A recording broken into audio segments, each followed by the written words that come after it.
professionalism of the Department of State Services, DSS, in the year of review and its achievement at the press conference held today, July 14, 2023.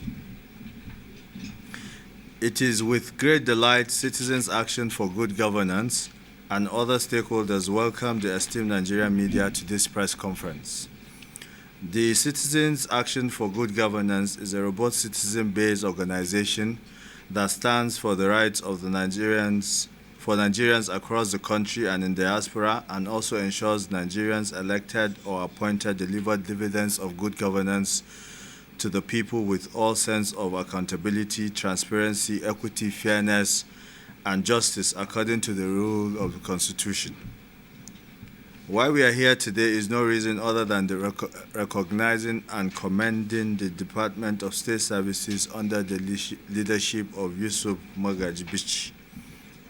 Since Bichi took over the leadership of the DSS, a lot has been achieved positively because of the proactive and professional approach the service has demonstrated in discharging its constitutional duties. The agency had nipped a lot of crisis-prone situations in the board. Due to the proactiveness and high level of professionalism of the present crop of officers and men that are housed within the formation. Bichi remains true and patriotic Nigerian who stood on the side of Nigerians and democracy when some Nigerians could not stick their neck out to safeguard this end democracy we are enjoying at this moment. He led his officers and men to expose the ungodly moves by terrible and horrible-hearted Nigerians who wanted to throw the nation into unnecessary civil war. Hence, we are giving him and the DSS this high recognition and commendation for walking the talk after uncovering moves by some evil-minded individuals and groups willing to truncate the democracy and the 2023 general election.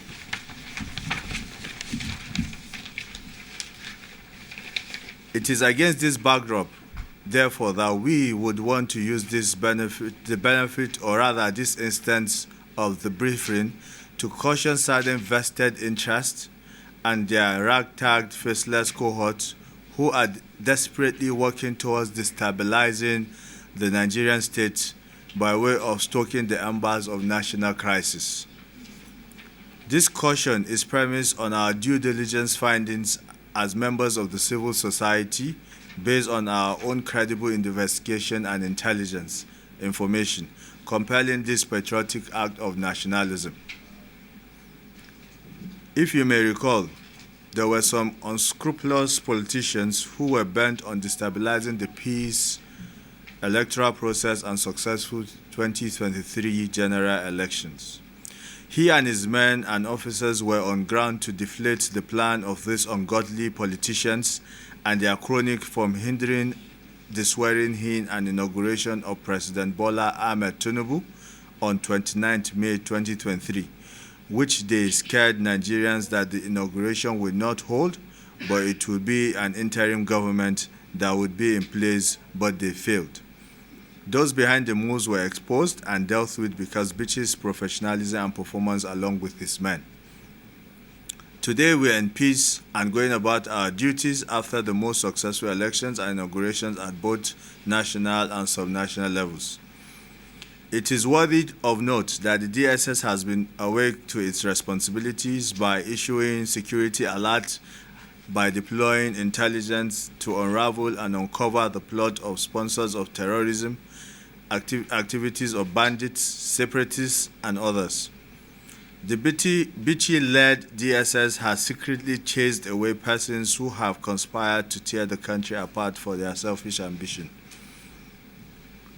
You will recall the DSS have been in pursuit of the suspended CBN governor over abuse of office, terrorism financing, and the service has also uncovered a sinister scheme called the Naira Redesign, intending to plunge the Nigerian people into extreme hardship and create chaos in the lead-up to the general election. This let the CBN go on a self-imposed exile and only to return upon the protection of the military. Therefore, it will be noteworthy that in 2022, the Department of State Services took actions to address the persistent problem of artificial fuel scarcity with the aim of safeguarding the nation's economic stability. To achieve this, they issued a 24-hour ultimatum to the Nigerian Petroleum Corporation Limited, Independent Petroleum Marketers of Nigeria, IPMAN, and other key players in the oil sector. As a result of this intervention, fuel became readily accessible across the entire country in few days. We hail the Director of the State Department of Services, Yusuf Magajibichi, for this unprecedented achievement. We sincerely commend your gallantry, bravery, professionalism, and achievements. We make bold to throw our weight solidly behind the DSS to continue this great work while we sleep in our comfort zone as they are not sleeping to keep us safe. We also call on Nigerians to support the DSS and expose whatever plans of evil persons who want to see Nigeria die and suffer, even the collapse of the country. We implore other security agencies to collaborate and synergize with one another to fight the common enemy that want to set our country in flames. And we also commend all security agencies for their effort to ensure the country remains united and free from insurgents, bandits, kidnappers, separatists, and all other criminals.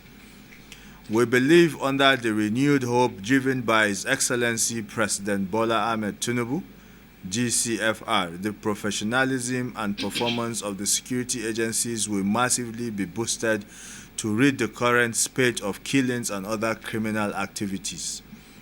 The President should also provide the nest of welfare to personnel of security agencies for optimal performance, which Mr. President has promised, and we as citizens and CSO are watching and waiting for it to be a reality. We want to also point out that security remains every Nigerian's assignment. Make sure you secure yourself first and cooperate with security agencies for better security cover. We appreciate all who have made time to honor our invitation to be present at this media conference, and we wish you a safe journey back home. God bless you.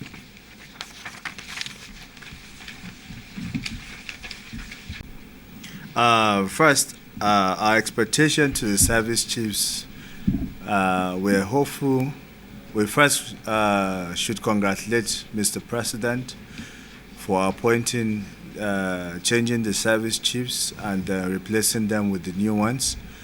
We believe most of them are patriotic individuals who have given their lives to the protection and territorial integrity of our country. Firstly, as we have seen in their screening yesterday, they made a very elegant presentations, and we know a couple of them, their antecedents, like the Chief of Army Staff, who has been the GOC of one division and also has manned the theater of war in Maiduguri, Borno State. We used to know him as the chaser of bandits then in Kaduna, and to an extent, the success of the bandit operation in the northwest was attributed to him then as the GOC. So we're hopeful that they would be up and about to ensure that Nigeria becomes safe for everybody. And as you know, there have been a lot of comments about some individuals who have been trying to compromise our security, which they all have clearly identified, and they promise to ensure that they would fish them out and make Nigeria a safe haven for everybody.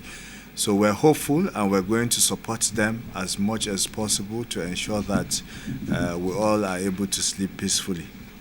Thank you. And then the issue of illegal detention by the DSS, it will interest you to note that there's a Supreme Court judgment that says rule of law should be subjected to supremacy of national security and interest. If today, like the CBN, suspended CBN governor has among the allegations ahead of him was also a case of terrorism financing, that alone has actually suspended his right, and national interest and national security take precedence over whatever rule of law. This is a Supreme Court judgment. So they have the right to keep him until they ensure that it is okay for him to be discharged. And also remember, last year they've already gotten warrant of arrest and to detain him for as much as the investigation period would elapse. And to also add, he has been charged to court finally yesterday. So we're hoping that things goes as planned and then they allow the DSS to operate. I don't think they would keep anybody in detention against his will unless if there are issues of national interest, which a lot of us shouldn't have been here. We should all be in custody. But then if they don't come after us, it's because we don't have any issues. So if they should have kept them in custody, it's because it involves national interest. And then we'll see what happens in a couple of days, and I hope we'll all come back here to discuss that. The antecedents. Peace has been restored to an extent in a lot of places around the country. You would remember the Abuja-Kaduna route has been unusable for a lot of people. I personally, in the last administration, I haven't really applied that road for a lot of reasons. But when the current Chief of Army Staff was GOC, we saw him lead troops into the forest to fish out these bandits. We saw also air raids in Birningwari, and strategic locations being bombarded by the same servicemen. Our current Chief of Air Staff is also a fighter jet pilot. He has also taken on a lot of operations. So we're hopeful that they are not just given an appointment to fill positions. They have antecedents that speaks volumes about them. We have seen their presentations yesterday, and we are hopeful. Like I said, we're hopeful that it's going to come out well for the overall interest of the country. We will give windows of time. We would continue to engage with them to ensure that whatever plan they have, we communicate as civil society also to the country, and we'll continue to give them all necessary support to ensure that Nigeria becomes safe for us. You're welcome.